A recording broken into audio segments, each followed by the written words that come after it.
Halo sahabat, Assalamualaikum. Apa kabar? Semoga selalu sehat dan senantiasa bahagia. Terima kasih sudah subscribe dan selalu setia menyimak video-video SLMT TV tentunya tanpa skip-skip ya. Semoga Tuhan Yang Maha Esa selalu memberikan rezeki yang halal dan juga berlimpah ruah serta berkah untuk sahabat semua. SLMT TV kembali hadir tentunya menemani waktu santai sahabat dengan alur cerita film-film pilihan. Kali ini SLMT TV akan bercerita tentang sebuah film yang berjudul Irumbu Tirai. Film ini mengisahkan tentang seorang perjuangan kakak laki-laki yang mau memberikan kebahagiaan di pernikahan adik perempuannya. Katifaran dan ayahnya berusaha berhutang untuk membiayai pernikahan Selvi adik perempuannya. Tapi mereka malah tertipu. Uang yang mereka harapkan bisa didapatkan tapi tidak sama sekali. Mereka malah harus membayar uang hutang tersebut. Katifaran berusaha menyelidiki dan membongkar sindikat kejahatan di balik ini semua. Berhasilkah ia mengungkap kejahatan yang membuat dirinya menjadi korban? Bagaimanakah kisah perjuangannya? Simak alur ceritanya berikut ini ya.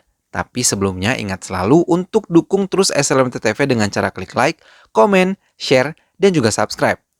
Baiklah, tanpa berlama-lama lagi, langsung saja kita simak ini dia alur ceritanya.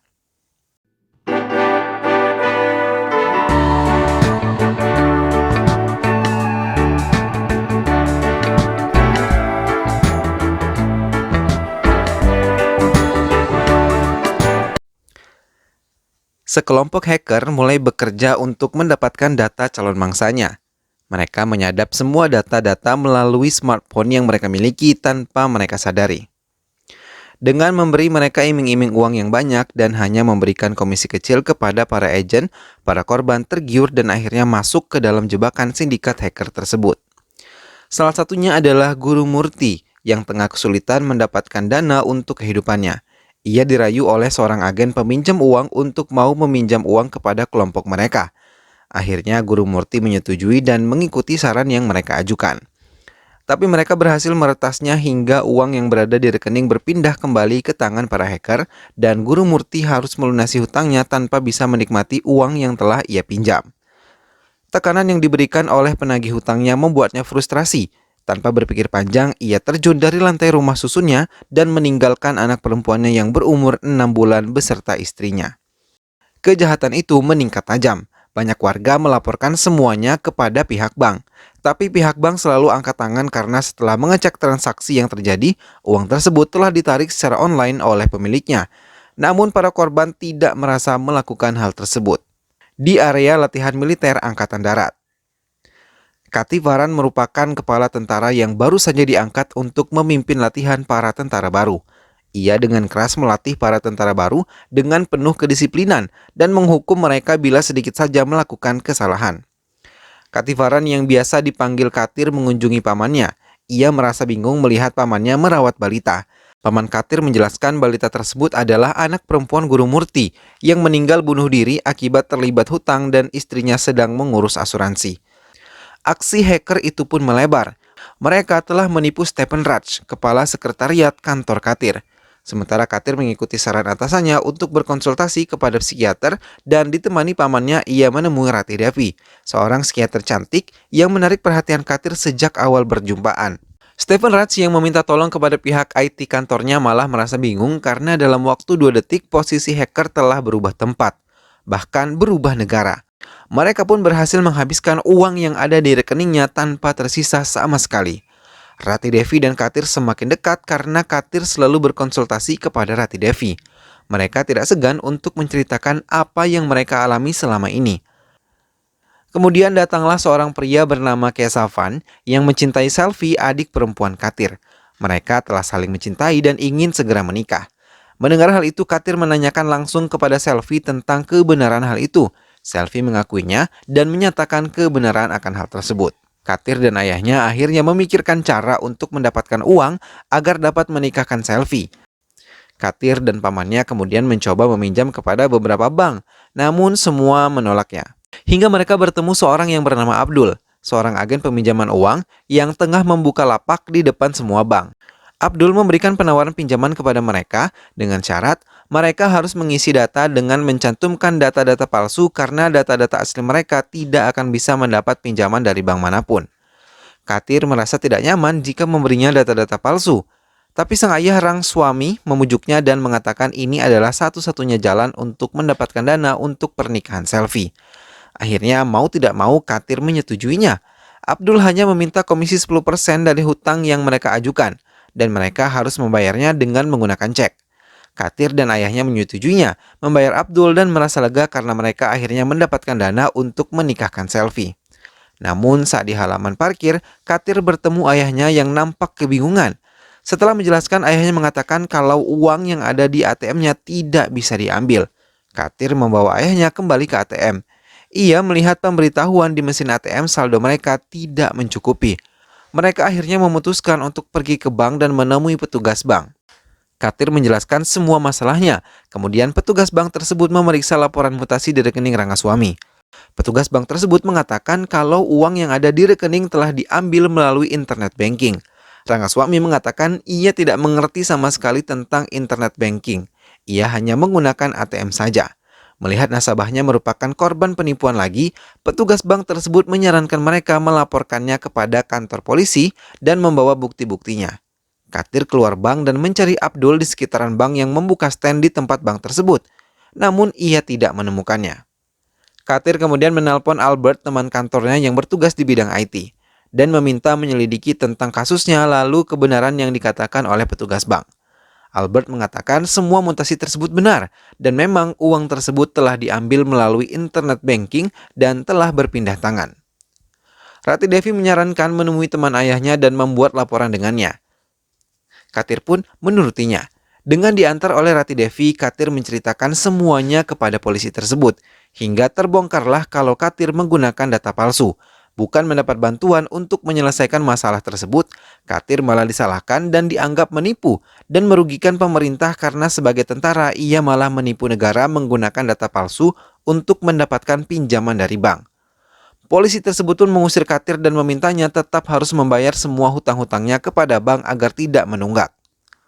Rangswamy yang tidak mengerti permasalahan Katir, ia malah memberi ide untuk meminjam kepada bank lain. Mendengar hal itu, Katir marah dan mengungkit masa lalu ayahnya dan mengusir ayahnya. Albert kemudian menyelidiki nomor HP yang aktif yang telah menarik dana Katir dan memberikan posisi nomor tersebut. Albert mengatakan nomor tersebut berada di daerah menara satelit daerah Triplicane.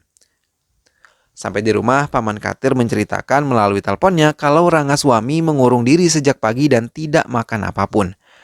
Dengan cepat, Katir masuk ke kamar dan menemui ayahnya. Melihat Katir datang, Rangswamy segera meminta maaf kepada putranya dan mengatakan dirinya telah meminum racun. Tak lama Rangswamy tiba-tiba pingsan.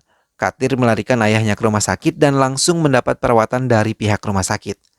Saat sadar, Rangswamy meminta maaf kembali kepada putranya karena selama ini ia hanya membuat malu keluarganya. Selama ini ayahnya berhutang untuk mengobati penyakit ibunya yang mereka sembunyikan dari anak-anaknya. Mendengar penjelasan ayahnya, Katir merasa sangat bersalah dan mulai membuka hati untuk memaafkan dan menyayangi ayahnya kembali. Selfie yang datang dari Chennai langsung ke rumah sakit. Katir yang melihat HP Selfie meminjamnya dan membawanya ke tempat Albert untuk menyelidikinya. Albert mengatakan telepon Selfie pun telah diretas sehingga semua pembicaraan, foto, video, dan sebagainya telah ada di komplotan hacker tersebut. Satu-satunya cara Selfie tidak memakai smartphone karena semua terlacak di sana. Katir kemudian mencari tahu korban-korban selain dirinya. Ternyata hampir semua penduduk kota ini menjadi korban kekejaman komplotan hacker tersebut. Hingga Katir dan pamannya menemui seorang teman mereka yang ternyata seorang pemilik bank yang menderita banyak kerugian karena banyak nasabahnya pun tertipu. Tapi Gianavel menyarankan mereka untuk menemui Salman yang biasa mereka panggil untuk membantu nasabah mengembalikan uang mereka. Dan hanya memberikan komisi saja kepada mereka. Akhirnya Katir menemui Salman di Ritchie Street yang merupakan pusat perbaikan HP. Katir kemudian menceritakan semuanya. Salman lalu menunjukkan toko Mitu dan menemui Robert. Ia memberinya nomor telepon Robert, namun Katir dipermainkan oleh Robert. Karena Katir curiga kepada Robert, ia menunggu hingga toko Robert tutup dan mengikutinya. Robert yang menyadari dibuntuti oleh Katir menelpon semua anak buahnya untuk membantunya. Hingga Katir tiba di sebuah lorong bawah tanah. Robert telah bergabung dengan semua anak buahnya yang langsung menyerang Katir. Dengan sigap dan amat mudahnya, Katir membereskan mereka semua tanpa menyisakan satu orang pun.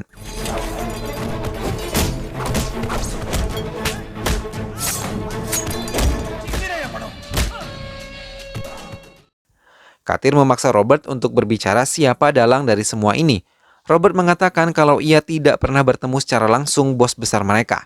Ia hanya mendapat ID untuk berkomunikasi dengan bos besar mereka, dan ia merupakan salah satu orang yang memblokir SMS pemberitahuan tentang penarikan dana, dan ia mengatakan program internet mereka Darknet yang bisa mengakses semua kegiatan korbannya jika mereka membuka SMS kosong yang telah mereka kirimkan. Komplotan mereka bernama White Devil.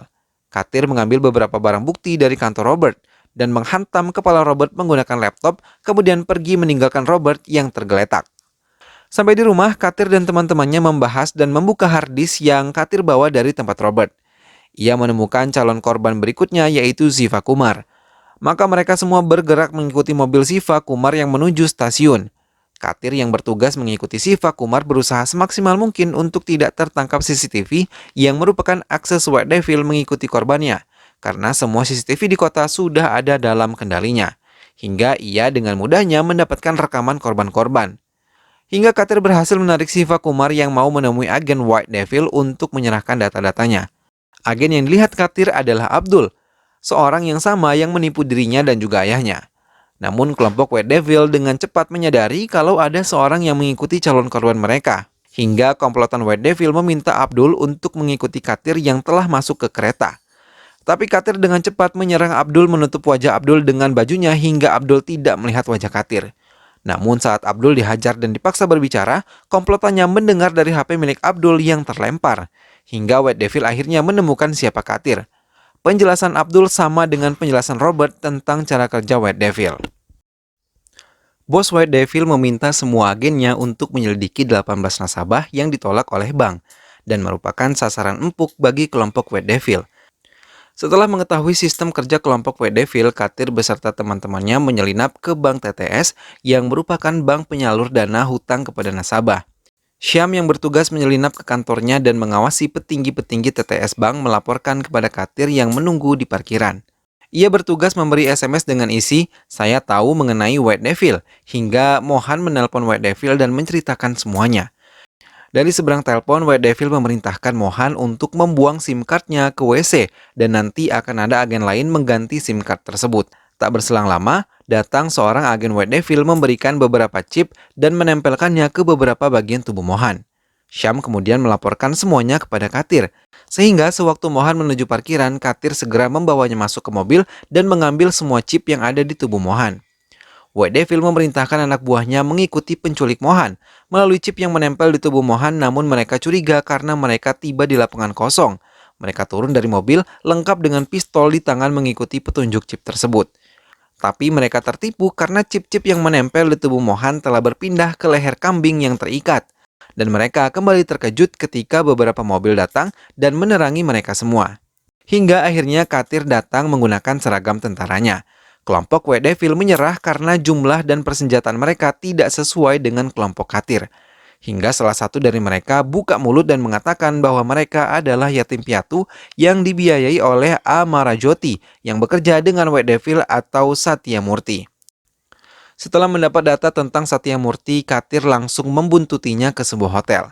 Sampai di lift, Katir langsung menodongkan pistolnya kepada Satya Murti. Namun Satya Murti menghentikan liftnya. Kemudian mengakui kejahatannya kepada Katir. Ia juga dengan cepat mengembalikan uang yang ia curi dari rekening ayahnya melalui jam pintar yang digunakannya yang terhubung dengan M-Banking-nya. Satya Murti mengatakan urusannya dengan Katir telah selesai dan meminta Katir untuk meninggalkannya karena apabila kalau tidak menurutinya, ia mengatakan kalau Selvi sedang dalam bahaya dan mengalami kecelakaan atas rekayasa dirinya. Mau tidak mau, Katir melepaskan Satya Murti dan semua yang dikatakan Satya Murti telah terjadi. Katir mendapati kabar kalau Selvi mengalami kecelakaan dan dirawat di rumah sakit. Ayah mereka sangat terpukul melihat kejadian itu. Apalagi di saat bersamaan, Katir ditangkap pihaknya sendiri karena pemalsuan data untuk pinjaman dan negara mengadili mencopot Katir dari jabatannya sebagai tentara. Sementara Satya Murti malah mendapatkan penghargaan dari berbagai pihak karena ia banyak menyumbangkan untuk kepentingan orang banyak. Katir yang mengetahui kalau Menteri Komunikasi Vijay Ryan menjadi bagian dari Satya Murti mulai bergerak mengikutinya. Katir mengirim Rati Devi untuk mengikuti Vijay Ryan. Di tengah perjalanan, Rati Devi berhenti ketika ada seseorang masuk ke mobil Vijay Ryan membawa laptop. Namun kelompok White Devil menyadari Ratih mengikuti mereka. Ia kemudian langsung menangkap Ratih Devi dengan menutup wajahnya dan membawanya ke markas mereka. Sesampainya di markas mereka, Ratih Devi malah menunjukkan chip yang ada di mulutnya dan tiba-tiba Katir datang menyerang mereka. Tanpa perlu waktu lama, Katir berhasil melumpuhkan mereka semua.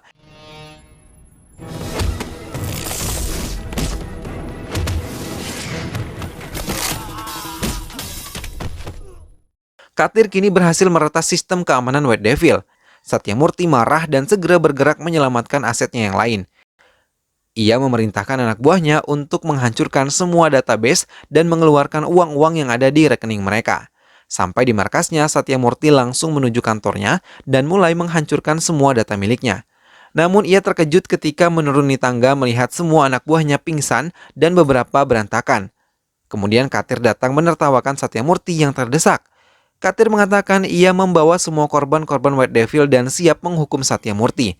Namun mendengar ancaman itu, Satyamurti malah membakar tumpukan uang yang ada dan menyerang Katir.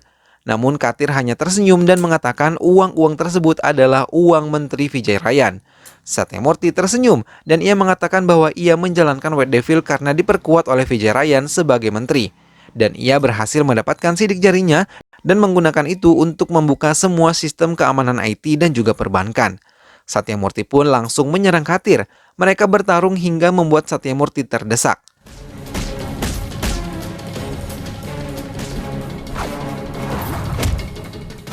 Katir menggunakan kesempatan itu untuk membuka gerbang dan membiarkan semua korban masuk untuk mengetahui dalang dari penipuan itu.